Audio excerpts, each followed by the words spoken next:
celebrando estamos ante uno de los estados de excepción que contempla la Constitución Política de Colombia y se han venido publicando diferentes normas, son alrededor de 20 decretos legislativos que se han venido emitiendo.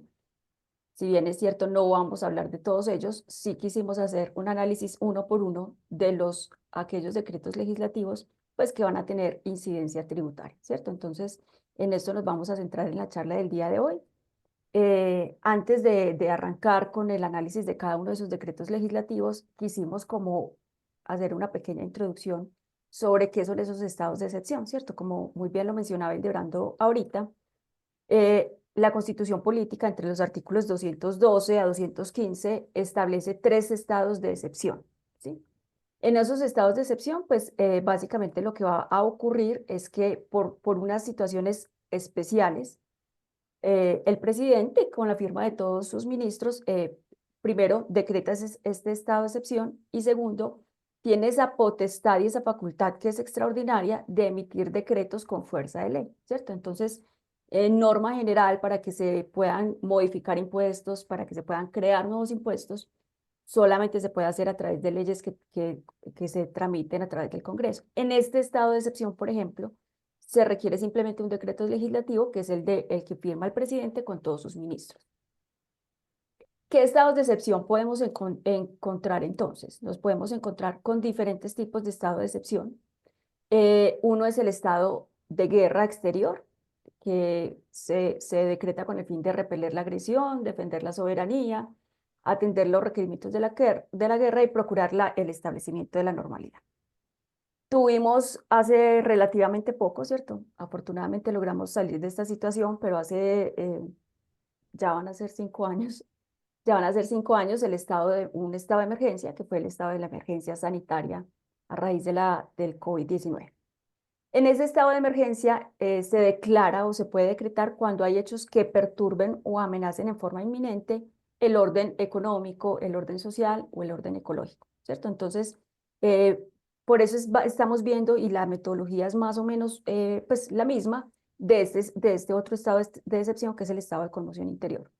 Unos decretos extraordinarios, legislativos, y que lo que buscan es atacar o mitigar ese efecto adverso por el cual se declaró el estado de excepción. Y el estado de excepción que hoy vamos a ver y en el cual actualmente nos encontramos, que es el estado de conmoción interior. El estado de conmoción interior se decreta cuando hay una grave perturbación del orden público que atente de manera inminente contra la estabilidad institucional, la seguridad del Estado o la convivencia ciudadana. Esos son como las 3 causales o las 3 posibilidades de un estado de excepción. Hoy nos encontramos ante uno de ellos, que es el estado de conmoción interior, que es el artículo 213. ¿Qué pasa en estos estados de excepción? ¿Cierto? Entonces, como lo mencionábamos en la introducción de este evento, se faculta al presidente para que con la firma de todos sus ministros, primero decrete este estado de excepción, pero también vaya emitiendo decretos legislativos.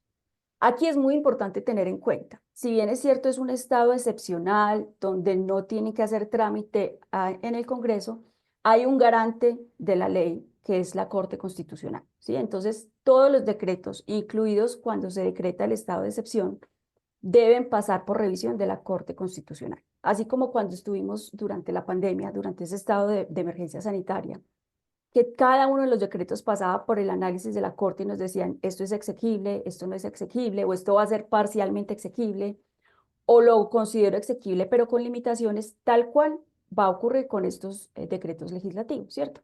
Porque aquí es muy importante tener en cuenta que se deben emitir con medidas únicamente que apunten a conjurar la crisis por la cual tenemos el estado de conmoción interior, ¿cierto? Entonces, este estado de excepción y los otros dos que ya mencionamos no están establecidos o no están permitidos para de pronto incorporar normas que, por ejemplo, no pasaron en una reforma tributaria o, por ejemplo, porque no fueron aprobadas en una reforma de la salud, ¿cierto? Entonces, ese análisis lo debe hacer la Corte Constitucional y decirnos, por ejemplo, venga, este decreto legislativo no está, pues no tiene un objetivo que apunte directamente a mitigar ese efecto adverso por el cual se declaró el estado de conmoción interior. No sé si ustedes recuerdan, por ejemplo, cuando fue el estado de emergencia sanitaria, que es el estado de excepción más reciente que tenemos, que hubo un decreto legislativo que se emitió y en el cual se estaba estableciendo, por ejemplo, que se reducían los aportes a pensiones del 16 o el 17% al 3% durante 2 o 3 meses, ¿cierto? ¿Qué hizo la Corte Constitucional en ese momento? Decir, venga, ¿esto qué tiene que ver con el estado de emergencia sanitaria? ¿Cómo ayuda de manera directa a mitigar los efectos de la emergencia? Entonces, en ese caso, por ejemplo, la Corte se pronunció y dijo, no, esto es inconstitucional, esto no está apuntando y para esto no son los decretos legislativos. Y por eso fue que se declaró inexequible y fue por eso que también nos dieron unos plazos como creo que fueron 2 o 3 años, para pagar los aportes que no se habían hecho en ese momento. Entonces, hay que tener en cuenta que todos estos decretos legislativos deben pasar por la revisión. ¿Por cuánto tiempo se puede declarar el estado de conmoción interior? Por un término no mayor a 90 días. Es decir, lo máximo va a ser 90 días y se puede prorrogar hasta 2 veces más, pero con la segunda prórroga ya se debe contar con el concepto previo y favorable de parte del Senado de la República, ¿cierto? Entonces, si llegaran a ocurrir que por alguna situación, como también ocurrió con la emergencia sanitaria, tenemos que postergarlo más, entonces la primera postergación la haría nuevamente el presidente con la firma de todos sus ministros, como se hizo en la primera ocasión, pero para la segunda sí se requiere del aval del Senado.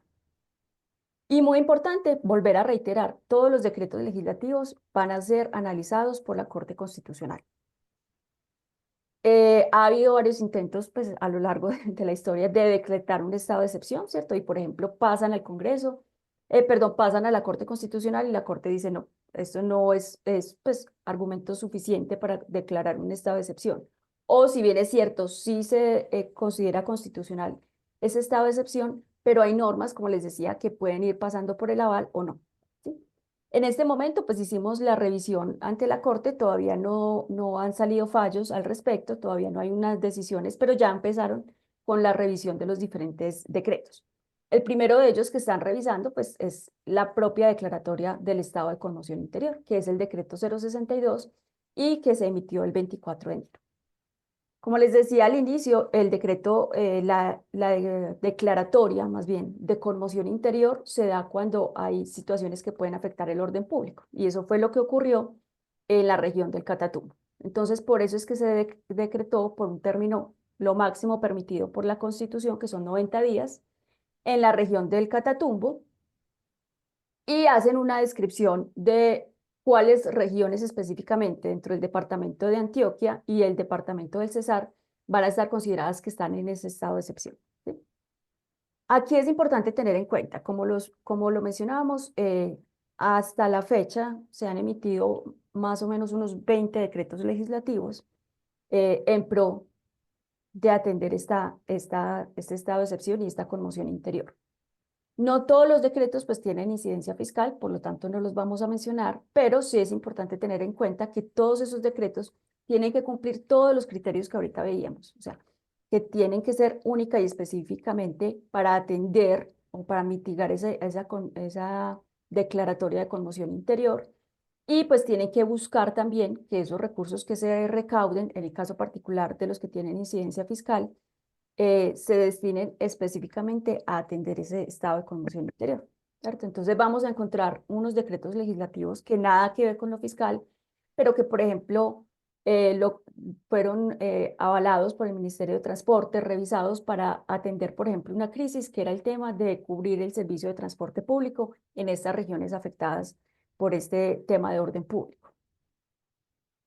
También intervenciones de diferentes ministerios para, no sé, para regular o para controlar el tráfico de sustancias o el control de sustancias pues, que tiene la Dirección de Estupefacientes. Y hay unos decretos que dentro de muchas cosas que incluyen, también incluían temas con incidencia fiscal. Entonces, esos son los en los cuales nos vamos a centrar el día de hoy. El primero de ellos, vamos a verlos no por el orden de su expedición, sino por los temas que tocan, ¿cierto? Entonces, el primero tiene que ver con el impuesto sobre la renta y fue de los primeros con incidencia fiscal, que es el decreto 117 del 30 de enero. y es el que presenta o permite que se pueda tomar un descuento tributario en renta para quienes ofrecieron alojamiento gratuito o ofrezcan, porque todavía está vigente, alojamiento gratuito a desplazados por el conflicto en el Catatumbo. Entonces, ¿qué ocurrió? Fue un tema de orden público donde hubo un desplazamiento interno muy significativo de esas regiones que fueron declaradas en ese estado de conmoción interior y que por lo tanto algunos alojamientos empezaron a ofrecerles el alojamiento pues, de tipo gratuito para atender esa emergencia. Aquí lo que están buscando entonces es dar un incentivo tributario, un beneficio para aquellas personas que se motiven pues a prestar ese servicio, pero sí hay que cumplir ciertas condiciones, ¿cierto? Entonces, el primero de los requisitos es ¿cuál? Debe tratarse de contribuyentes del impuesto de renta y complementarios.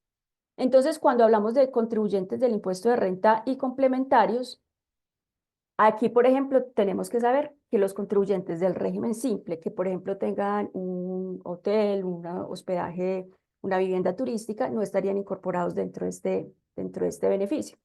Entre otras cosas, porque en el régimen simple los descuentos tributarios en renta pues no tienen efecto, ¿cierto? El régimen simple tiene otro esquema especial de depuración en el cual los descuentos tributarios pues no se incluyen.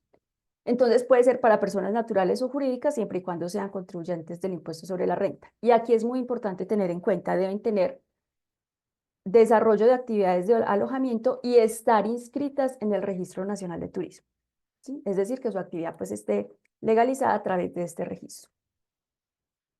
Aquí también se incluyó el hospedaje por horas, es decir, por ejemplo, los moteles. ¿Por qué? Porque ante una emergencia como esta, pues cualquier hospedaje fue brindando la posibilidad de que las personas que tuvieron este desplazamiento interno se pudieran hospedar. Entonces aquí lo hicieron extensivo a todo tipo de hospedaje siempre y cuando cuente con una actividad de hospedaje, de alojamiento y esté en el Registro Nacional de Turismo.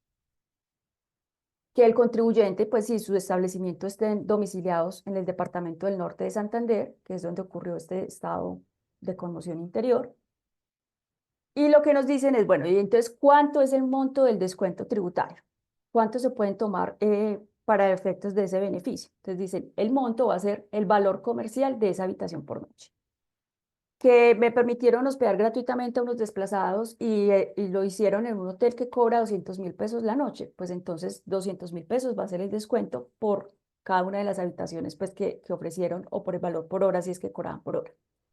Y aquí muy importante, pues para que tengan en cuenta de pronto si asesoran personas que estén ubicadas en esta región, eh, se contempla la posibilidad, y es pues, una instrucción que se dio, de revisar que las tarifas que estén tomando si sean las que habitualmente cobraba ese hotel. Es decir, esto va a estar susceptible de ser supervisado por Superintendencia de Industria y Comercio. Un ejemplo, un hospedaje que siempre ofrecía sus tarifas por Booking y en Booking o en X plataforma, yo podía evidenciar que el hospedaje cuesta 180, 170.000 pesos la noche, 250.000 pesos la noche. Si esta persona solamente para obtener un mayor beneficio está diciendo que ese hospedaje que le dio a esta persona desplazada es de 350.000 o de 500.000 pesos la noche, pues aquí hay una evidencia de un abuso y por lo tanto puede haber lugar a una investigación, a un proceso en este caso, ¿cierto? Entonces, ¿cómo se va a fijar ese valor? Con los valores comerciales, con los valores que habitualmente se cobran. No, muy importante aquí tener en cuenta, el beneficio es siempre y cuando no hayan recibido el pago por esas noches de alojamiento, entonces no pueden recibir una contraprestación. Y aquí entonces viene un tema que es de tipo formal, que uno dice, bueno, es como un trabajo de tipo pues netamente formal, pero que hay que hacer y es que sí se tiene que facturar, porque la factura es la que va a dar el soporte o es la que va a dar como la prueba de que se prestaron esos alojamientos. Entonces, ¿qué va a ocurrir? Que esos establecimientos tenían y tienen que emitir una factura por ese valor comercial y luego hacer una nota a crédito de descuento por el 100% pues, del valor, pero que quede reconocido que el servicio fue prestado y que es real. El hotel, pues, o el hospedaje en general, porque ahí están viviendas turísticas, hostales, ecoteles, fincas de recreación. debe contar con un registro único de víctimas del huésped, es decir, que esa persona esté reconocida como una víctima en un registro que tiene el gobierno nacional, o que haya, si no lo tiene todavía, que haya una declaración rendida de la víctima ante el Ministerio Público. Debe hacer una discriminación entonces de los costos o gastos en los que incurrió para esa prestación del servicio, porque esos costos y gastos no son deducibles. Entonces lo que nos están diciendo es, aquí no va a haber un doble beneficio, ¿cierto? No va a haber el beneficio de tomar como costo o gasto eh, todas aquellas erogaciones que en las que se tuvieron que incurrir para prestar ese servicio gratuito, sino que se vuelve no deducible. ¿Por qué? Porque usted ya tiene un beneficio, que es el descuento tributario en renta, y no lo tiene por el costo, sino que lo va a tener por el precio de venta o por el valor comercial de ese alojamiento. Entonces, por decir cualquier cosa, a un hotel prestar un servicio de alojamiento por noche le cuesta 110.000 pesos y lo vende en 180.000. Entonces le dicen, no me tome los costos de 110.000 pesos que le cuesta ese hospedaje, porque yo que le estoy otorgando, le estoy otorgando la posibilidad de que se tome un descuento que resta directamente al impuesto de 180.000 pesos. Entonces, aquí esto es lo que nos están diciendo. Hay que hacer como una discriminación de ese servicio gratuito para no ir a tomar ese costo o gasto deducible en renta. Y si bien es cierto que yo me puedo tomar, si hospedé a 100 personas a valor noche 200.000 pesos, me podría tomar 20 millones de pesos, me ponen un límite a ese descuento tributario. Entonces dicen, listo, usted tiene derecho a 20 millones de pesos y no se le va a ir respetar los 20 millones de pesos del descuento. Pero en el año gravable, es decir, en el 2025, ese descuento no puede exceder del 50% del impuesto a cargo. Entonces, si su impuesto le está dando 30 millones de pesos, yo no le voy a poder permitir que se tome todos los 20, ¿cierto? Sino que yo le voy a poder permitir que este año se tome 15, que es el máximo del 50% del impuesto a cargo. Y ya los otros 15 que no se pudo tomar este año, yo se lo voy a permitir que se lo tome en periodos posteriores. Pero en los próximos periodos, usted también tiene que ir respetándome ese límite del 50%. Y muy importante también, este descuento no da lugar a devoluciones en efectivo o compensación con otros impuestos. Entonces, yo siempre voy a tener el límite, que es el impuesto neto, el 50% del impuesto a cargo, y lo que no me pueda tomar este año lo puedo tomar, lo puedo guardar para irmelo tomando en periodos posteriores. ¿Desde cuándo está vigente este descuento tributario en renta?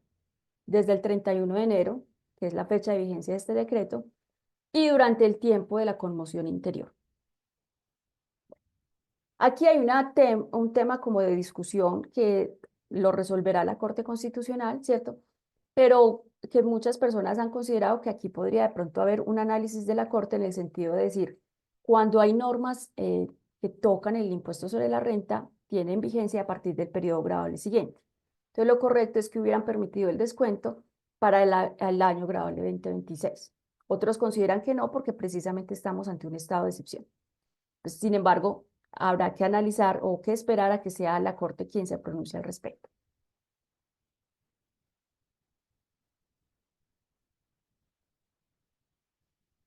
Si de pronto, aprovecho para decirles, si de pronto van teniendo duditas en la medida en que vamos abordando el tema, las pueden ir escribiendo en el chat.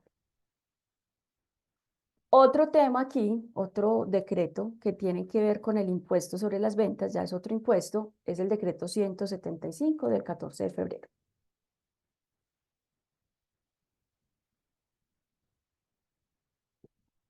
Una de las medidas que se tomó acá fue grabar los juegos de suerte de azar operados exclusivamente por Internet. Entonces, ¿qué ocurre con esta norma?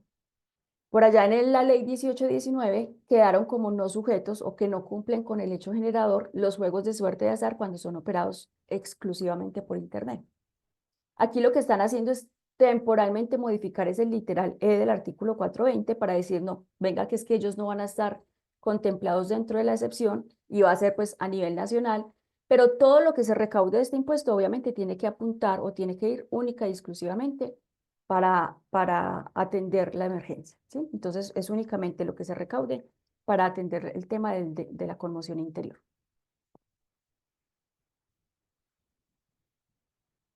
Ahora, ¿cuándo se cumple el hecho generador?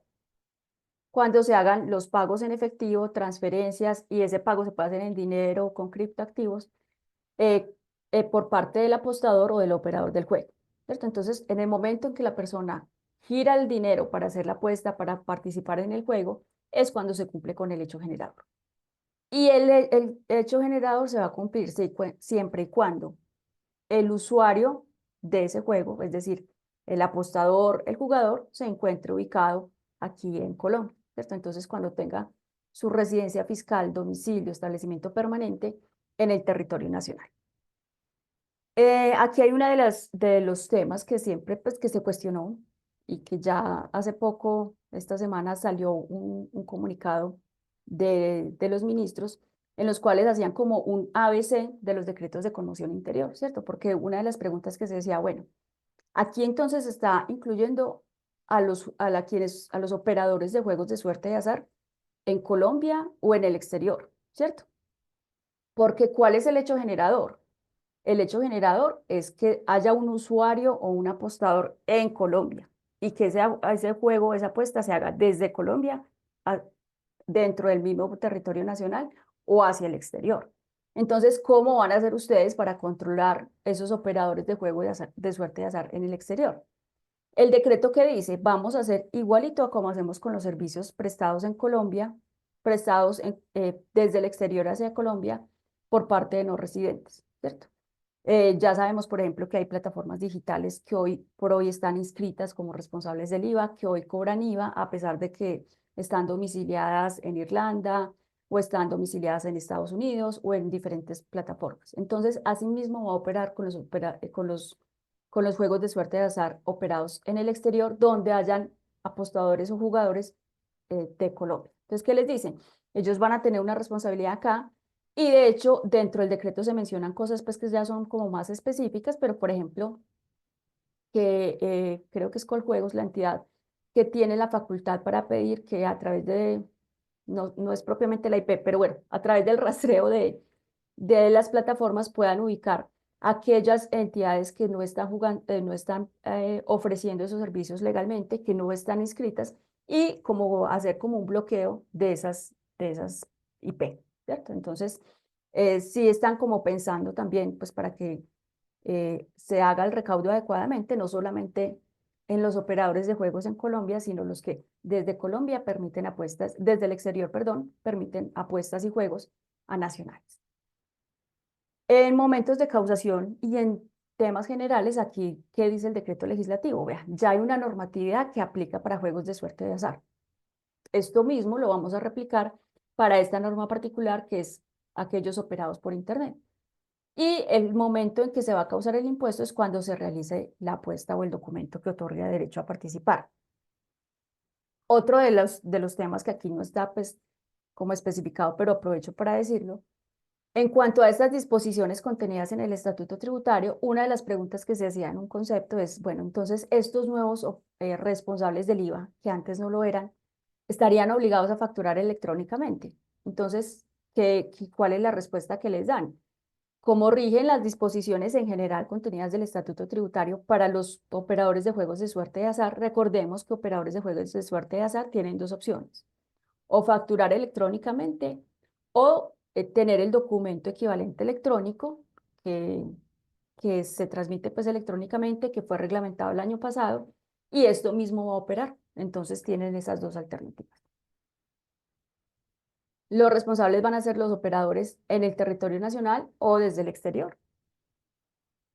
Y entonces, como se venían haciendo estos apuestas, estos juegos por X valor, ¿cierto? Porque no eran responsables del IVA, no tenían que hacer una discriminación. ¿Qué nos dice la norma? ¿Cómo vamos a fijar la base gravable y la tarifa? Entonces, la base gravable es, tome el valor que le depositaron para la apuesta y divídalo por 1.19.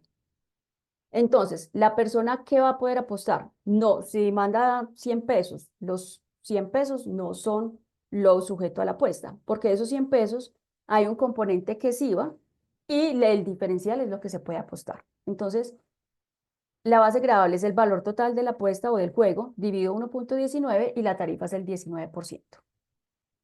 Y esto va a entrar a regir una vez culminara el periodo de 5 días hábiles desde su publicación. Esto se publicó el 14 de febrero. Los 5 días hábiles se cumplieron el 21 de febrero, quiere decir que rige desde el 22 de febrero y establece la norma que va a regir hasta el 31 de diciembre del 2025. Aquí también hay como cierto temor o cierta reserva sobre si era válido decir que hasta el 31 de diciembre o hasta que se levante el estado de excepción, ¿cierto? Pero pues esto ya lo evaluará en su momento la Corte. En materia de IVA también hay un decreto que es el 180 y en ese decreto 180 entonces se establece, este decreto 180 tiene diversas medidas, ¿cierto? Una de ellas, pues, y la principal es cómo hacer la sustitución de cultivos ilícitos en esas zonas, pues, del Catatú. Pero particularmente en los artículos 7 a 9 es donde encontramos medidas de tipo fiscal, ¿cierto? Entonces, aquí, ¿qué se está diciendo? En los primeros artículos del decreto que no tienen que ver con temas fiscales. Bueno, una de las medidas que se está tomando entonces para evitar, para mitigar, para controlar este estado de excepción es que se sustituyan los cultivos ilícitos por cultivos lícitos. Y para eso pues hay que hacer todo un engranaje con los diferentes ministerios, con la población y ofrecerles alternativas para esos cambios de cultivos. Entonces hay que hacer una inscripción en la Dirección de Sustitución de Cultivos Ilícitos. Ya está haciendo pues todo el control, todo el manejo con la población y ya para efectos tributarios, entonces, ¿qué se estableció? Cómo estamos cambiando cultivos, ¿cierto? Y para eso se requieren inversiones en materiales, insumos agropecuarios y maquinaria agrícola. Cuando se necesiten ese tipo de insumos para la sustitución de cultivos, se van a vender exentos de IVA. ¿Sí? Entonces, me requieren una maquinaria agrícola para el sector del Catatumbo porque alguien está reemplazando el cultivo de coca por cultivo de cacao o por cultivo X, ¿cierto? Entonces, yo tendría la facultad y la potestad de vender esa maquinaria agrícola como exenta de IVA. Así, dentro del territorio nacional, la venda, pensemos que a tarifa 5, ¿cierto? O a tarifa general. ¿Qué debo cumplir? Porque son muchos los requisitos, que es lo que vamos a mirar aquí ahorita. Entonces hay que cumplir con todos los requisitos para que aplique la exención. También, ¿qué dijeron? Dentro de la exención se va a incluir el servicio de transporte. Y no solamente el transporte de estos insumos para que se pueda hacer la sustitución de los cultivos, sino también que luego de que se haga la sustitución de cultivos y ya se empiece a producir, el transporte de ese bien resultante también va a estar exento de IVA. Entonces, los responsables de IVA que vendan este tipo de productos para sustitución de cultivos tienen derecho a tomar impuestos descontables porque se trata de un producto exento de IVA, ¿cierto? Entonces, recordemos, los bienes exentos de IVA nos dan derecho a descuento. Eh, pero aquí es muy importante tener en cuenta, lo tenemos más adelante en la diapositiva, es un descuento que no me da derecho a solicitar saldos a favor, solo a imputación, ¿cierto? Entonces, yo puedo tomar todos los IVAs descontables porque estoy vendiendo a tarifa cero. Debo cumplir con todos los requisitos que contempla el estatuto tributario para que un impuesto sea descontable. Entonces, si yo soy un vendedor aquí dentro del resto del territorio, que estoy vendiendo un producto, un insumo agropecuario para esta región, y tengo unos IVAs consumidos relacionados con esa operación, entonces no es que esto me exonere de revisar todos los requisitos que yo tengo que mirar para que un impuesto sea descontable, ¿cierto? Tengo que tenerlo soportado en factura o documento equivalente o documento soporte cuando corresponda. Tengo que asegurarme que no haya incumplido los topes de bancarización. Tiene que ser relacionado directamente con ese ingreso grabado. Todos los requisitos que yo habitualmente debo cuidar para que un impuesto sea descontable, igual aquí se tienen que cuidar. El saldo a favor en IVA, como les decía, no es susceptible de devolución o compensación, únicamente es susceptible de imputación. Entonces, si llegara a ocurrir que en un bimestre mis ventas hacia esa región son tan altas que se me generan un saldo a favor, lo que me dicen es, ese saldo a favor sígalo imputando para próximas declaraciones, que en el momento en que se levante el estado de conmoción interior, pues ya usted va a seguir vendiendo sus productos como lo hacía normalmente y en ese momento es que se va a poder eh, consumir ese saldo a favor que tiene imputado de periodos anteriores. Y que nos dicen también, si un producto ya antes de este estado de excepción está excluido del IVA, no va a cambiar la naturaleza. No es que yo ahorita lo pase de excluido a exento, sino que va a seguirse manejando como un servicio o como un bien excluido. Por ejemplo, aquí puede estar indirectamente involucrado o que sin efecto realmente el tema del servicio de transporte, que es norma general, cuando es transporte de carga, pues es excluido del IVA, ¿cierto? Entonces, aquí, ¿qué nos están diciendo? No es que este productor de un bien excluido del IVA, por el hecho de venderlo al catatumbo, ya se vuelve exento, entonces ya tiene derecho a tomar impuestos descontables, ¿no? El producto va a seguirse considerando que es excluido. ¿Qué requisitos debe cumplirse para acceder a la exención? Entonces, el vendedor debe estar debidamente inscrito, reconocido o registrado como proveedor aprobado por la Dirección de Sustitución de Cultivos Ilícitos. ¿Sí? Esto pues es un decreto relativamente nuevo, apenas se están haciendo como estos registros, o por entidades del sector administrativo agropecuario, pesquero y de desarrollo rural. También muy importante, esto nos recuerda cuando tuvimos la emergencia sanitaria, que dentro de las facturas, cuando se facturaba un bien exento, si ustedes recuerdan cuando era la emergencia sanitaria, cuando se facturaban esos insumos, productos médicos o insumos de aseo, uno debía poner en la factura una leyenda que decía bienes y servicios exentos por el decreto tatatá, que era el decreto de la emergencia sanitaria. Aquí hay que hacer lo mismo, ¿cierto? Entonces, cuando estamos facturando este tipo de productos, hay que incorporar en la factura una leyenda que dice bienes y servicios exentos por decreto 062, que ese es el decreto por el cual se declaró el estado de conmoción interior. La importación, la venta y la entrega de los bienes se debe realizar dentro de los términos que defina la Dirección de Sustitución de Cultivos Ilícitos. El adquirente, es decir, quien me está comprando allá en esa región, me debe entregar una copia del documento que lo acredita como beneficiario de estas estrategias de la Dirección de Sustitución de Cultivos. El proveedor, yo que estoy vendiendo hacia allá, debo verificar que los bienes y servicios objeto de la venta sí estén relacionados con ese proyecto y soportando entonces mi venta con este certificado y con esta eh, constancia que me entregó el comprador. Y aquí tenemos que tener en cuenta que tenemos que hacer unas transmisiones de unos reportes a la DIAN, así como lo hicimos durante la emergencia sanitaria, que yo tenía que contarle, vea, yo durante este bimestre vendí productos exentos, estas son las facturas, pues con motivo de la emergencia sanitaria, aquí sería con motivo de la conmoción interior, ¿cierto? Entonces hay que mandar una relación en la cual yo digo, vea, yo vendí con motivo de esta exención, con esta leyenda de factura, bien o servicio exento, eh, estos productos. Pues, o no tengo que detallar productos, pero sí, estas son las facturas, las fechas, hay que relacionar entonces la factura documento, el número de la factura, la fecha, las cantidades o una especificación pues del bien o servicio muy genérico, ¿sí? ¿Cuándo debo mandar el reporte a la DIAN? Entonces, dentro del mes siguiente a la finalización de la medida. Como estamos en este momento, fue declarada el estado de conmoción interior el 24 de enero, pasados los 90 días sería el 24 de abril, entonces se tendría un mes siguiente para hacer este informe. Si llegara a postergarse, porque recordemos que hay hasta máximo 2 postergaciones, entonces tendríamos que estar pendientes de cuándo finalmente se levanta la medida, porque podría postergarse por 90 días o por menos, ¿sí? Y también este mismo informe se manda cuando se importan bienes amparados por la exención, porque este beneficio está dado, me vuelvo un poquito en las diapositivas, no solamente para la venta en todo el territorio nacional, sino también para las importaciones. Entonces, esto mismo hay que enviarlo a la DIAN, eh, a la seccional pues que corresponda. Y está vigente desde el 15 de febrero del 2025.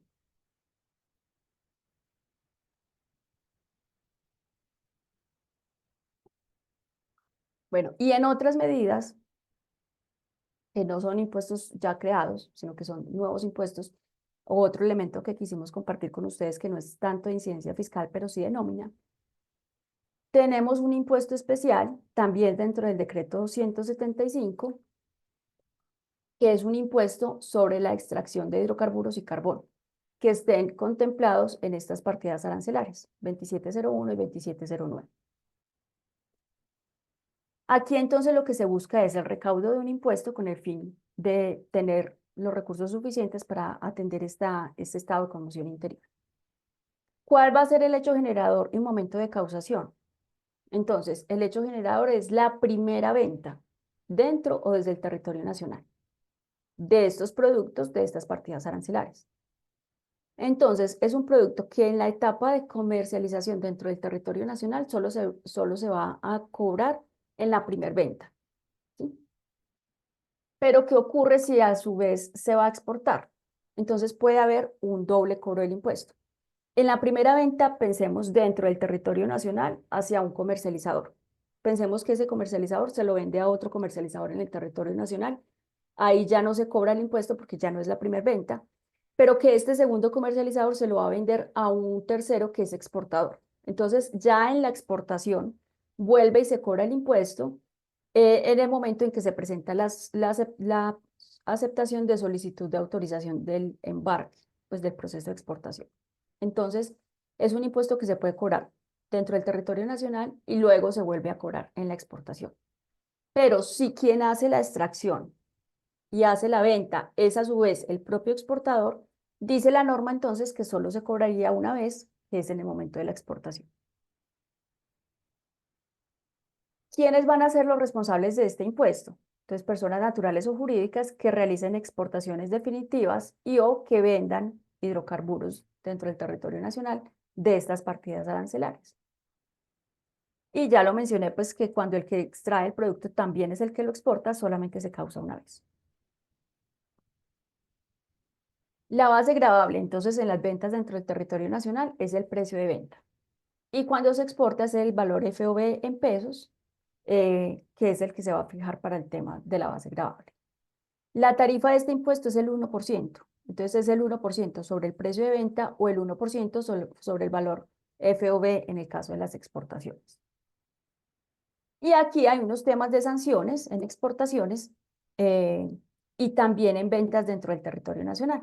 ¿Sí? Entonces, básicamente lo que hicieron fue copiar eh, todo el tema sancionatorio, pues, o remitir más bien, no copiar, sino remitir a las normas del Estatuto Tributario y a normas que ya existen en materia de exportaciones, ¿cierto? Entonces, en exportaciones, pues remiten a una norma que establece que la no presentación del documento del soporte del pago o el pago incompleto del impuesto va a generar una multa equivalente al 5% del valor FOB, más el impuesto e intereses a que haya lugar. Entonces será la multa del 5% del valor FOB, el impuesto que no se había recaudado, que se había pagado incompleto, pues por la diferencia, más los intereses. Y cuando no sea una sanción por exportación, sino por ventas dentro del territorio nacional, entonces ahí es cuando nos remiten al estatuto tributario, ¿cierto? Entonces, si no se presentó, dicen, vamos a irnos por la sanción que está contemplada en el numeral 11 del artículo 643, es decir, el 20% del valor del impuesto. Entonces, si no presenté, me van a decir, venga, págueme el impuesto, págueme el 20% que es la sanción y adicionalmente intereses moratorios. Si lo presento, pero lo presento, pero lo hago de manera extemporánea. Entonces va a aplicar la sanción de extemporaneidad del artículo 641, es decir, 5% por mes o fracción de mes. Lo presento, pero lo presento incompleto, lo presento mal y tengo que corregirlo posteriormente. Entonces me va a aplicar la sanción por corrección que está contemplada en el artículo 644, que es el 10%, ¿cierto? Ahora, aquí hay un tema que es como particular o inusual, donde no va a aplicar tan así como todas las sanciones por corrección o extemporaneidad. Porque, ¿qué ocurre? Aquí no hay propiamente una declaración tributaria, sino que va a haber un pago a través del recibo de pago, del 490.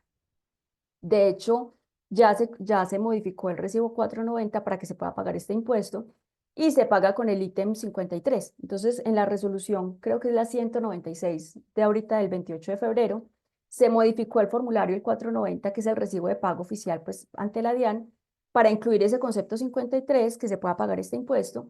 Y en ese recibo 53 pues se pagarán impuestos, las sanciones y los intereses cuando correspondan. Entonces, ¿qué ocurre? Que como no tiene propiamente una declaración, sino que tienes un recibo de pago, las sanciones y todo el proceso pues, de sancionatorio se va a interponer a través de los artículos 637 y 638 del estatuto. Entonces, por eso dicen, tiene que llegar un pliego de cargos. Debe haber un pliego de cargos para que empiece el proceso sancionatorio por parte de la DIAN.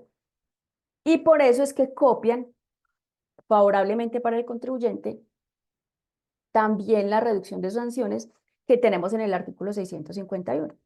Que recordemos, el artículo 651 es el que contempla las sanciones, por ejemplo, para presentación de información exógena, ¿cierto?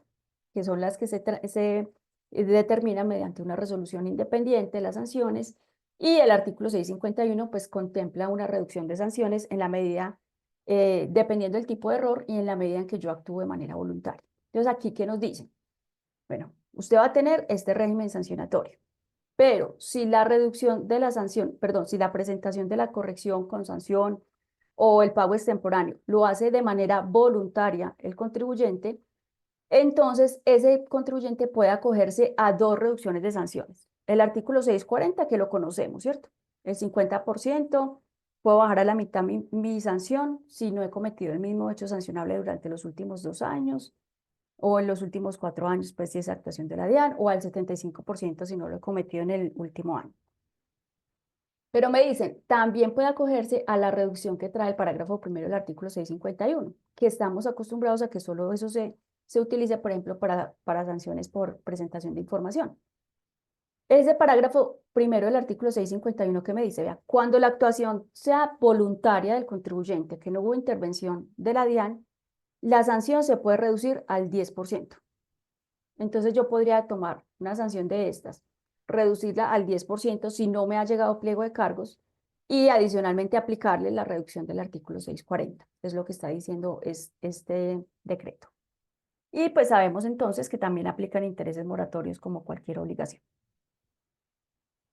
En esta norma también entonces vamos a tener una vigencia que decía una vigencia especial el mismo decreto 175, también aplicaba para el régimen simple, la misma vigencia, para el régimen simple, perdón, para el impuesto de timbre, que lo vamos a ver ahorita, la misma vigencia especial, que es la que dice básicamente que teníamos una vigencia especial, pues, o el decreto empezaba a regir 5 días hábiles después de su publicación. Se publicó el 14 de febrero, que fue un viernes. El 21 de febrero entonces se cumplieron los 5 días hábiles, quiere decir que a partir del sábado, que es 22 de febrero, empezó a regir este impuesto y tiene esta vigencia hasta el 31 de diciembre. Aquí también, como les comentaba, pues hay una discusión en cuanto a si de pronto en el análisis de la Corte Constitucional se pueda llegar a la conclusión de que esto era hasta el 31 de diciembre, o que sí va a ser declarado exequible, pero no hasta el 31 de diciembre, sino hasta el término de la vigencia de este estado de excepción. Habrá que esperar pues cómo se pronuncia. Y por último, en estas otras medidas, para que ya pasemos al impuesto de timbre, tenemos el auxilio de conectividad digital, que es un decreto de 119 que también se emitió el 30 de enero. Esto también vamos a recordar emergencia sanitaria, que precisamente en ese momento, pues por el tema de tipo sanitario, hoy por el tema de riesgo, peligro que pueden correr los trabajadores por estarse transportando a sus puestos de trabajo, hay todo un decreto en el cual se establece pues la posibilidad de que puedan, en la medida de lo posible, las empresas que puedan optar por el teletrabajo, opten por el teletrabajo, pues las que están ubicadas en estas regiones que vimos al inicio, ¿cierto? Entonces vuelven a retomar el tema de reemplazar el auxilio de transporte por el auxilio de conectividad digital.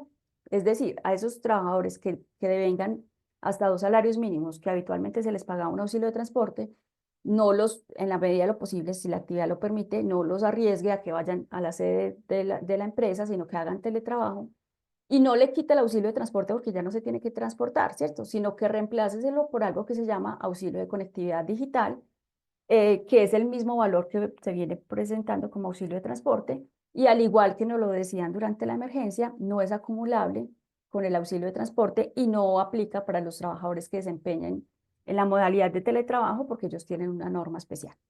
Esto también entonces rige hasta el 31 de enero, y aquí sí dijeron que es por el término que dure el estado de conmoción interior.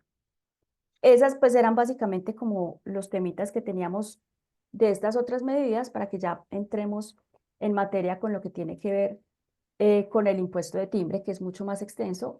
Entonces los dejo en compañía de Hildebrando, que nos va a hablar sobre el impuesto de timbre. Muchísimas gracias. Muy bien. Muy buenos días para todos.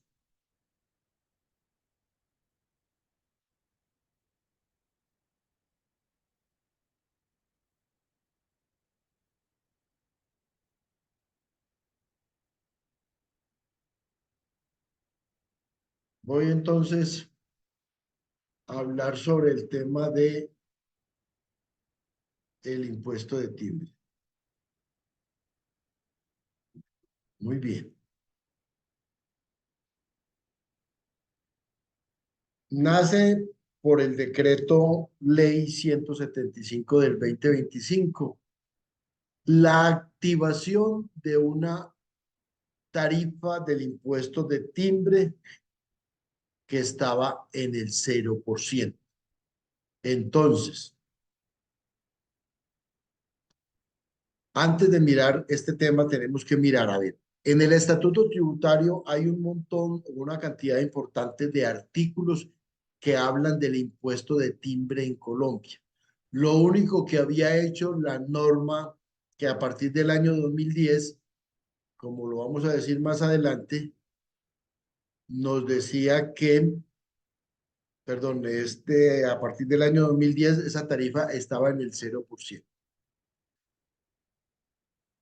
Entonces, todas las normas del impuesto de timbre están en el estatuto tributario y se encuentran incluidas entre los artículos 514 hasta el 554 de dicho estatuto. Entonces, ¿qué es lo que hace el decreto de ley 175 del 2025? Esa tarifa de los documentos que se otorguen, acepten o se suscriban o se firmen en el país o se firmen en el exterior y que se generen obligaciones en el país, esos documentos que estaban con tarifa cero a partir del año 2010 van a quedar con tarifa 1%. Entonces, como el impuesto de timbre en Colombia general es sobre los documentos que se emitan en el país, que se otorguen, acepten o se suscriban, como eso estaba suspendido, lo único que hizo este decreto es quitar la tarifa del cero y colocarle la tarifa del 1%. Pero entonces, como del 2010 al 2025 no habíamos vuelto a hablar del impuesto de timbre, pero estas normas, artículo 514 al 554, estaban vigentes porque habían otros gravámenes, otros conceptos grabados con el impuesto de timbre, entonces hay que entrar a repasar cada uno de esos ítems de estos artículos, qué es lo que nos quiere decir y cómo lo vamos a entender y empezar a practicar. También estos artículos 514 al 554 del estatuto tienen sus decretos reglamentarios en el decreto único tributario 1625 del 2016 y cada norma pues tendrá su referencia en ese momento.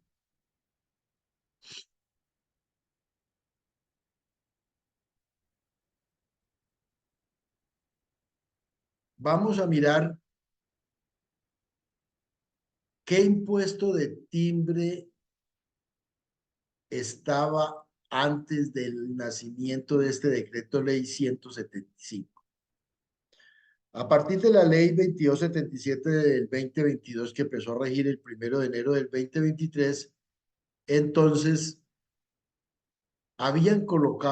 se colocó un impuesto de timbre sobre la enajenación de bienes inmuebles y le dijeron a los notarios, señor, retenga. O sea, el impuesto de timbre en otros aspectos estaba vigente desde el 1 de enero del año 2023 y para quienes tienen el manual de retención de la fuente, aquí encima que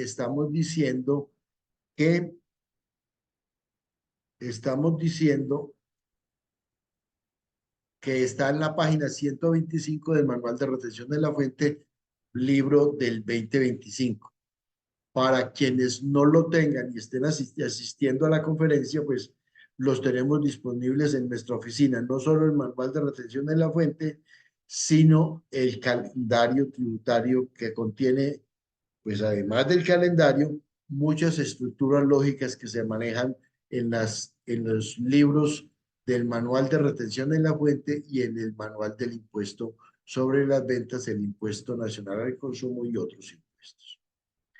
Entonces vamos a recordar, o sea, este decreto ley no tocó este impuesto de timbre que viene rigiendo el 1 de enero del 2023.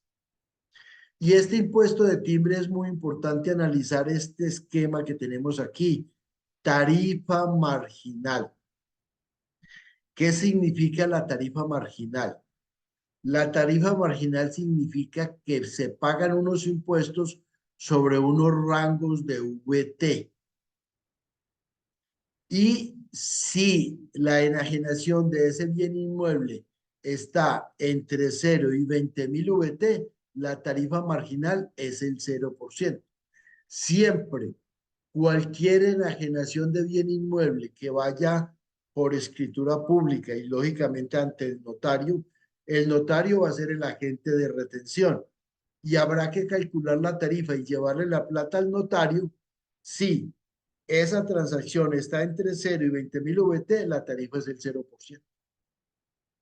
Y puede que valga 100.000 VT, pero como nos hablan de una tarifa marginal, siempre los primeros 20.000 VT tendrán una tarifa del 0%.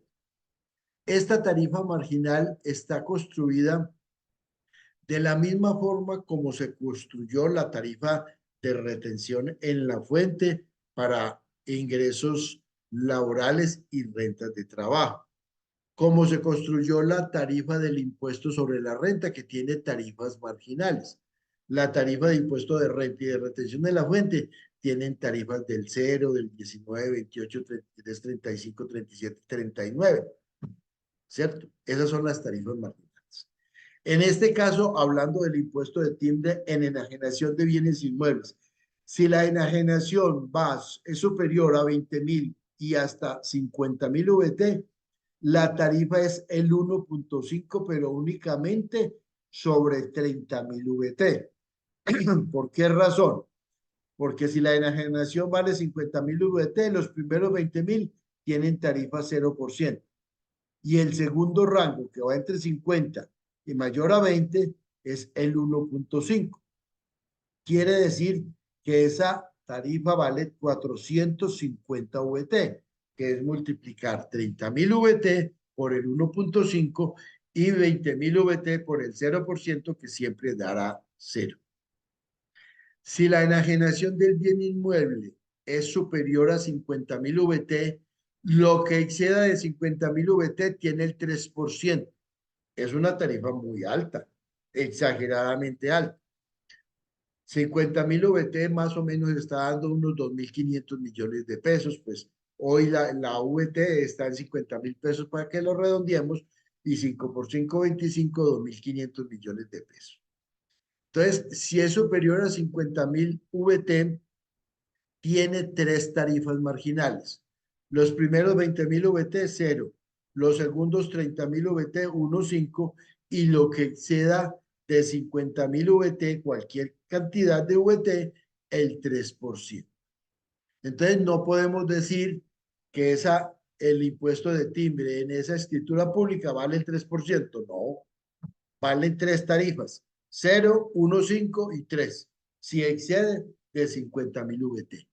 Entonces, esta tarifa no fue modificada por esta norma, por este decreto ley 175. No fue modificada. Avanzamos entonces en este esquema.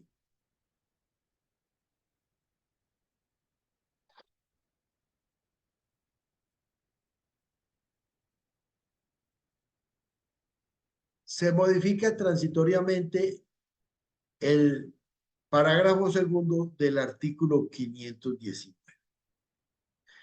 ¿Qué teníamos en las normas anteriores? Vamos a mirar primero lo que tenemos a la derecha. En las normas anteriores, este impuesto de timbre que se revive hoy a partir del año 2010 tenía la tarifa del 0% y se fue eliminando de manera gradual. Estuvo en el 1% hasta el año 2008, en el 0,5 por el año 2009 y en el 0% por el 2010. Esto nació con la ley 1111 del 2006. ¿Qué se hace ahora entonces a partir del 22 de febrero? Bueno, aquí está. ¿Cuándo inicia la vigencia? Todos los contratos que se hayan expedido desde el 22 de febrero del 2025 ya empiezan a caminar con este nuevo impuesto de timbre. Y este impuesto de timbre entonces pasa del 0 al 1%. Ya la tarifa es el 1%. Observen que revivieron la tarifa anterior que estuvo vigente hasta el año 2008. Y la norma dice, como bien lo explicó Ángela Marcela, que tendrá vigencia a partir del 5.º día hábil de la vigencia de este decreto, de la expedición o mejor publicación en el diario oficial de este decreto 175 del año 2025. Entonces, como fue expedido el 14, que fue un viernes, los 5 días hábiles fueron la semana siguiente, que terminó en el 22 de febrero del 2025. Entonces, muy importante, ¿qué debemos empezar a pensar desde el día de hoy? ¿En qué fecha se suscribe ese contrato? Es muy importante colocarle a los contratos que se expidan la fecha de expedición y si hay necesidad de autenticarlos, pero autenticarlos ojalá sea con la fecha de expedición, o sea, donde empiece a coger vigencia, ¿cierto? Pero en un contrato se puede firmar. Vea, este contrato se suscribió tal día, pero tiene vigencia a partir de que se autentique en notaría. Entonces, la última autenticación en notaría es la que le va a dar vigencia a ese contrato. Con este nuevo decreto, ¿qué había anteriormente? Entonces, vamos a leer esta nota. Para el caso de los documentos que hayan sido elevados a escritura pública, tratándose de enajenaciones a cualquier título de bienes inmuebles, se aplicará únicamente a las disposiciones previstas en el parágrafo tercero del artículo 519, ver las tarifas en la página anterior. Pues en la página anterior ya vimos las tarifas, nos estamos refiriendo a estas tarifas que tenemos acá vistas. No se produjeron cambios en los hechos generadores como tampoco en las demás tarifas existentes. Aquí el impuesto de timbre siempre se ha cobrado sobre cheques, sobre las chequeras y sobre cada uno de los cheques tiene un impuesto de timbre. Sobre visas, hay un montón de, digamos, de situaciones que tienen impuesto de timbre. Eso está vigente, sobre eso no hubo ningún cambio. Y tampoco se produjeron cambios en cuanto a los hechos generadores del tributo y tampoco con respecto a los responsables de este tributo que más adelante iremos a analizar. Entonces es muy claro, la tarifa de enajenación de bienes inmuebles a través de escritura pública no pasa a ser del 1. Esa es 0, 1,5 y 3% como lo vimos en el punto anterior. Eso debe ser muy claro. Vamos a analizar entonces quién es el sujeto activo de este impuesto. Entonces, recordemos artículos 514 a 554 del Estatuto Tributario. Tenemos la obligación o la necesidad de ir a encontrarnos con todo ese articulado a ver qué es lo que debemos hacer.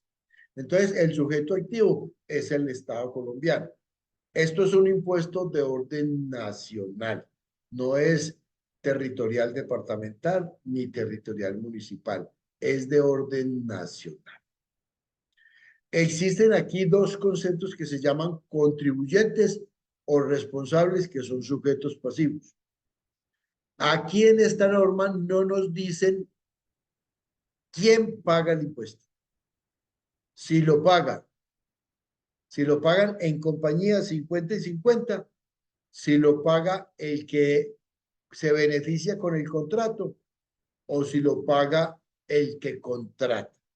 Entonces, aquí hacen una definición genérica. Entonces, son sujetos pasivos de la obligación tributaria o de las sanciones las personas o entidades como contribuyentes o responsables de la obligación o de la sanción. Entonces, aquí no están diciendo si lo paga el uno o lo paga el otro. Pero más adelante vamos a ver con respecto a los agentes de retención y miraremos quién es el que debe de llevarle el tributo al Estado. ¿Quiénes son contribuyentes de este impuesto? Las personas naturales o jurídicas y sus asimiladas. Y las entidades públicas no exceptuadas expresamente que intervengan como otorgantes, o sea, aquel de donde nace el contrato, como giradores, usted está pagando, usted acepta, emite o suscribe documentos o títulos valores, actúa como cualquiera, ya sea otorgante, girador, aceptante, emisor o suscriptor en los documentos. Este impuesto de timbre es un impuesto documental y el documento puede ser físico o electrónico. O sea, si yo hago un contrato electrónicamente y lo firmo electrónicamente y el otro lo acepta electrónicamente, ese contrato posiblemente está sujeto al impuesto de timbre. Vamos a mirar todos los otros condicionamientos siguientes, pero no importa que sea físico o sea electrónico, ambos tienen completo valor. Asimismo, el contribuyente, aquel a cuyo favor se expida o se otorgue o extienda un documento. Entonces, la palabra contribuyente significa quién paga el impuesto. Ustedes están diciendo, nada. Aquí definimos uno de los dos, el que otorgue, gire, acepte o emita documentos o suscriba títulos valores, y vamos a ver cómo definimos este tema. Aquí sí empiezan a hablar entonces quiénes son responsables de este impuesto.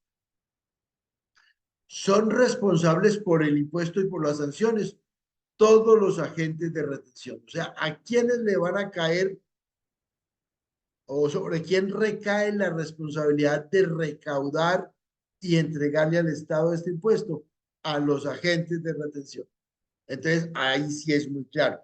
El único que tiene que pagar y consignar, retener y consignar y pagar y someterse a las sanciones que puede implicar el no cobro o el cobro y pago extemporáneo de este impuesto es el agente los agentes de retención. Entonces, repito, son responsables por el impuesto y por las sanciones todos los agentes de retención, incluidos aquellos que aún sin tener el carácter de contribuyentes, vamos a pensar, por ejemplo, las entidades de derecho público no son contribuyentes de este impuesto. Entonces, incluidos aquellos que aunque no sean contribuyentes, deben cumplir las obligaciones de estos por expresa disposición de la ley. Entonces, si nos encontramos una entidad de derecho público, el departamento de Antioquia, el departamento de Boyacá, el departamento de La Guajira, cualquiera de ellos, esa es una entidad de derecho público que no paga el impuesto de timbre, pero si él firma un contrato se convierte en agente de retención. Entonces se vuelven como responsables los agentes de retención. Ya vamos a ver quiénes son los agentes de retención. ¿Cuál es el hecho generador de este nuevo impuesto de timbre a la tarifa del 1%? La sustitución de documentos. de carácter público o privado cuya cuantía sea superior a 6.000 VT. Aquí tenemos la cifra de 298.8 millones de pesos para el año 2025. Entonces, si yo suscribo un documento que está sujeto al impuesto de timbre porque ya revisé los documentos que son exentos y los vamos a mirar uno a uno y no encaja dentro de ellos o no encajó dentro de ellos y supera el tope de los 6.000 VT, entonces ahí nace un impuesto de timbre, ¿cierto? ¿Y quiénes lo tenemos que pagar? Vamos a ver quiénes lo pagamos. ¿Y quiénes lo van a recaudar? Vamos a ver quiénes están obligados. Entonces, ¿cuál es la base gravable? El valor incorporado en estos documentos. La tarifa es del 1%. ¿Quién asume el costo de este impuesto? Es un tema a convenir entre las partes. ¿Cuál es la costumbre? Lo asume el beneficiario del contrato. Esa es una costumbre. Pues ya que te di este contrato por 2.000, por 5.000, por 20.000 millones de pesos, por 400, por 300 millones de pesos, porque lo cobija, porque es superior a 6.000 VT, pues usted paga el timbre. Y eso se conviene entre las partes, entre el que firma como gestor del documento y quien se va a beneficiar con ese contrato. Entonces hay una costumbre comercial. Usted que se benefició con este contrato, ya que se lo estoy adjudicando o le estoy dando la oportunidad de venderme esos bienes o prestarme esos servicios o hacer estas construcciones, pues pague el timbre y eso se conviene entre las partes. Si no se ponen de acuerdo, pues lo pagan mitad el uno y mitad el otro. Mitad el otorgante y mitad el aceptante. Entonces, ¿quiénes van a actuar como agentes de retención en la fuente? Entonces, ¿quiénes son los agentes de retención en la fuente? A título del impuesto del timbre, están en los artículos 516, 518 y 519 del Estatuto Tributario. Muy bien. Primero, los notarios por escrituras públicas. ¿Están repitiendo? No, no se está repitiendo. Hay muchos documentos que se llevan a escritura pública y nada tienen que ver con enajenación de bienes inmuebles. Yo puedo llevar a una escritura pública un contrato de adjudicación de una sucesión ilíquida, adjudicación de bienes en una sucesión ilíquida. Yo lo llevo a escritura pública. Y puede que en esa herencia que se está adjudicando al cónyuge sobreviviente y o a los herederos no hayan bienes inmuebles. Luego, hago la escritura pública para que quede constancia quiénes son los que participan en esa herencia y qué bienes diferentes a inmuebles se le va a adjudicar. Si adicionalmente se adjudica por ese documento llevado a escritura pública bienes inmuebles, pues ese contrato habrá que restarle de toda la herencia aquella adjudicación de bienes inmuebles que tiene unas tarifas especiales que ya las vimos y la diferencia de ese documento, si es superior a 6.000 VT, va a tener un impuesto de timbre del 1%. Y los bienes inmuebles va a tener unas tarifas que pueden ser del 0, del 0 y el 1,5, del 0, el 1,5 y el 3, una tarifa marginal sobre valores hasta 20.000, de 20 a 30.000 y mayores a 50.000. De 20 a 50 y mayores a 50.000. Segundo agente retenedor establecido en estas normas del estatuto que ya las vimos. Las entidades públicas del orden nacional, departamental o municipal cualquiera sea su naturaleza jurídica. Vamos a pensar, la UGPP, Unidad de Gestión de Pensiones y Parafiscales, es una entidad pública del orden nacional. La DIAN es una entidad pública del orden nacional. El área metropolitana de Medellín es una entidad pública del orden municipal. ¿Sí? Hay otras entidades que son de orden departamental y otras de orden municipal y otras de orden nacional.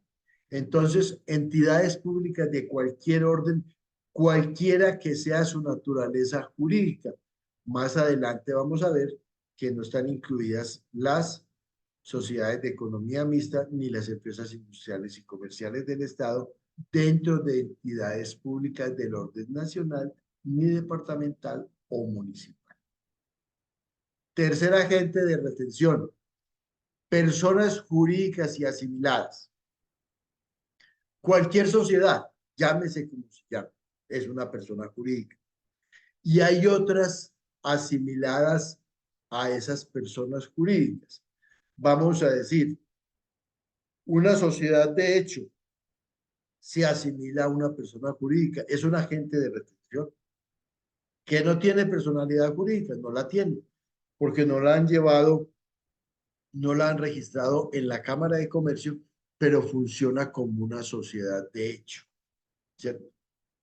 Los contratos de cuentas en participación, joint venture, contratos de asociación, consorcios, uniones temporales, no son asimiladas a personas jurídicas. O sea, los contratos de colaboración empresarial, que lo tenemos en el manual de retención digamos, en un título especial o en unos capítulos, en un capítulo especial, esos contratos de colaboración que establece el artículo 18 y 18-1, podríamos pensarlo, no son personas jurídicas ni son asimiladas a personas jurídicas. Un fondo de empleados es una persona jurídica. Una asociación gremial, la ANDI, la SAE, son personas jurídicas. Un fondo mutuo de inversión es una persona jurídica. Todas las entidades sin ánimo de lucro del régimen tributario especial, como corporaciones, fundaciones, asociaciones, es una persona jurídica. El grupo de las cooperativas son personas jurídicas. El grupo de las cajas de compensación familiar son personas jurídicas. Las propiedades horizontales tienen personalidad jurídica.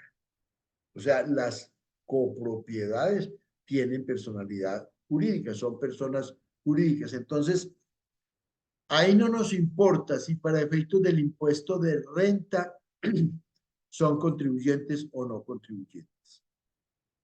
Una entidad que tenga rentas exentas porque están en el sector agropecuario y se acogieron a la ley especial del sector agropecuario o de economía naranja, son personas jurídicas. Que tienen rentas exentas y no contribuyen con el impuesto de renta durante determinado tiempo. Sí, son así, pero son personas jurídicas. Ok. Personas naturales comerciantes. Miren otro agente de retención. Personas naturales. Pero solo las que tengan la calidad de comerciante. Que hayan obtenido ingresos brutos o patrimonio bruto en el año inmediatamente exterior superior a 30.000 VT. Entonces, primera condición de la persona natural, que sea comerciante. Segundo, que haya obtenido patrimonio bruto o ingresos brutos en el año anterior superior a 30.000 VT. Y tercero, que el acto sometido al impuesto de timbre, que no está exento del impuesto de timbre, sino sometido, supere el tope de las 6.000 VT. Entonces, dos personas naturales están suscribiendo un contrato. Primera pregunta, ¿uno de ellos es comerciante? No, ninguno es comerciante. Ah, no nace el impuesto de timbre. Ahí no nace el impuesto de timbre, porque estamos entre dos personas que para que haya un agente de retención debe de ser que uno de los dos sea comerciante y que ese comerciante supere ese tope. Puede existir un comerciante por debajo de 30.000 VT, en ingresos brutos y patrimonio bruto del año anterior. En conclusión, si está por debajo de ese tope, no hay agente de retención.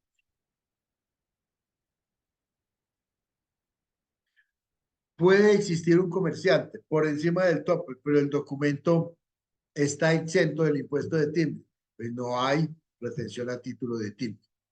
Puede existir un comerciante que está por encima del tope, pero el documento está sujeto al impuesto de timbre, pero no supera la cuantía de los 6.000 VT. Entonces, eso hay que volverlo a llevar a nuestras neuronas para saber exactamente cómo se maneja. Los agentes diplomáticos del gobierno colombiano por los documentos que se otorguen en el exterior. Entonces, hay muchos documentos que se suscriben en el exterior y entonces los agentes diplomáticos del gobierno colombiano en ese país son los agentes recaudadores de ese impuesto de timbre. Obligaciones de los agentes de retención en la fuente. Eso está en el artículo 539-1 del estatuto y también los agentes, ya lo vimos en los artículos anteriores. Practicar la retención en la fuente. En el momento de suscribir el documento sujeto a este impuesto. 2. Presentar la declaración de retención en la fuente mensualmente dentro de los plazos señalados. Este impuesto de timbre se recauda y se paga en el formulario de retención en la fuente dentro de otros conceptos. Consignar los valores retenidos dentro de los plazos señalados.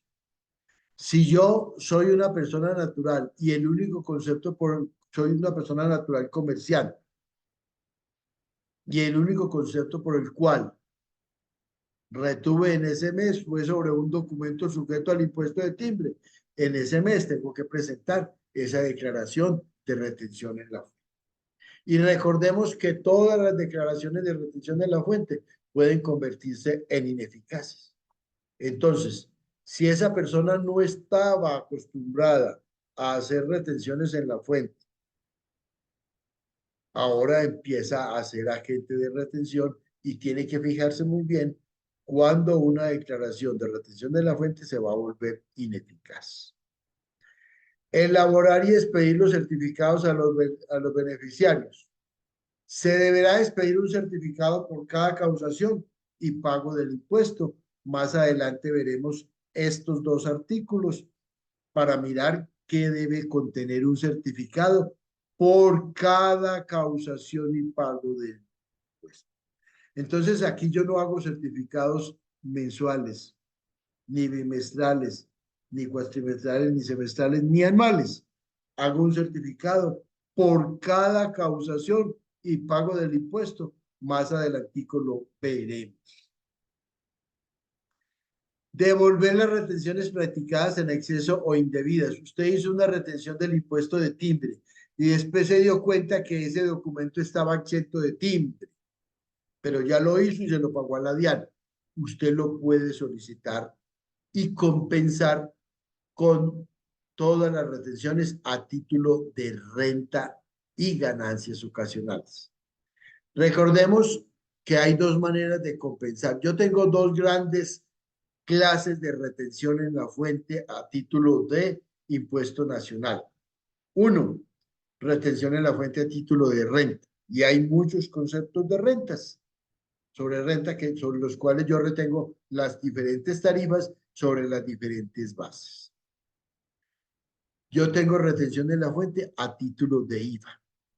Si yo hice una retención a título de IVA superior a la que debí de haber hecho, yo lo puedo devolver de retenciones que hago en los periodos subsiguientes también a título de IVA.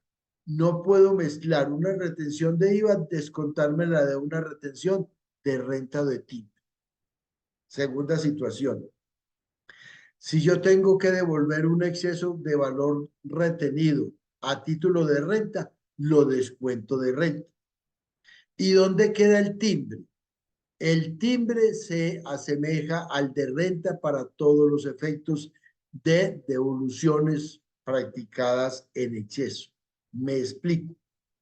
Si yo hice una devolución, una retención indebida a título de timbre, me lo puedo descontar en los meses subsiguientes de las retenciones a título de renta y o a título de timbre. O sea, timbre y renta se dejan sumar para neutralizar valores practicados en exceso de retención en la FUI. ¿De acuerdo? Entonces, es muy importante analizar estas obligaciones de los agentes de retención. ¿Sobre qué se causa el impuesto de timbre? Sobre documentos privados, instrumentos públicos y títulos valores, desde que no estén en el listado de documentos exentos. Hay 56 clases diferentes de documentos exentos en el impuesto de timbre y digamos otros más, si hay unas entidades públicas, que tengo que ir a analizarlos y leerlos cada que yo tengo a la vista un documento privado, un instrumento público o títulos valores. Entonces, el impuesto de timbre es documental.